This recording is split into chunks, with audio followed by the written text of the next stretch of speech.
It's a sad day for Greens as a new poll finds British voters overwhelmingly support the climate scheme known as net zero unless it costs money, in which case they overwhelmingly reject it. Given that every green mandate in existence does cost money, often trillions of it, this implies that if British voters actually knew how much it costs, they would overwhelmingly reject the entire climate agenda, in which case the UK government too would laugh net zero and the rest of the green agenda out of the room. Perhaps they would even arrest activists who throw soup at Picassos. Of course, none of this happens because climate change contains a secret ingredient: lies. Media and governments who drumbeat how it's a free lunch, even as they nibble on lobster and compote in Paris, scheming how to grab another $5 trillion in taxpayer money for green boondoggles.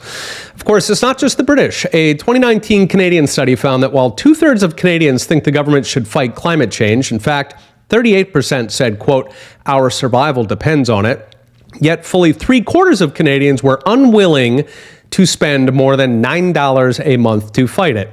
Note, those cheapskates would include at least 1/3 of the people who said our survival depends on it.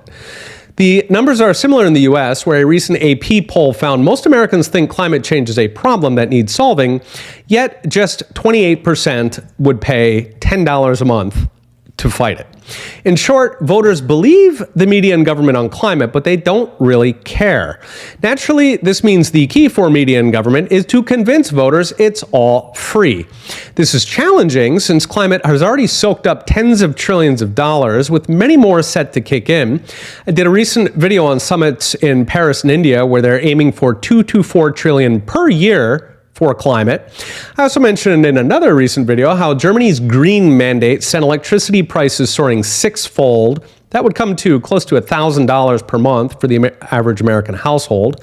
And yet, if you Google cost of renewables online, you'll get page after page trumpeting how they're actually cheaper than fossils, often written by consultants like Lazard, who make a tidy profit consulting companies on sustainability. Of course, if that were true, if renewables actually were cheaper, there'd be no need for governments. In fact, there'd be no need for activists or their soup, because if green really was cheaper, companies, homeowners, motorists would be falling over themselves for the green transition. Governments wouldn't have to lift a finger. After all, if some cardboard box costs a penny less, companies will flood like lemmings into the cheap stuff. But somehow, with green alone, they require trillions of dollars, regulatory mandates, new taxes, even threats to imprison skeptics. What could explain such a mystery? Easy. The books are cooked. Magicked up to hide fixed costs, shell-gamed components, and infrastructure. They assume battery technologies or 100-mile power lines that do not exist, but perhaps could someday if we plow enough trillions into it. Alas, regular people don't realize there's a $1 trillion lobby for greens, supported by power-hungry governments and their subsidy-hungry cronies. Instead, voters see the plucky activists, the useful idiots throwing soup at Picassos, so governments can throw mandates at us while their cronies throw millions at yachts. Okay, we'll be watching. See you next time.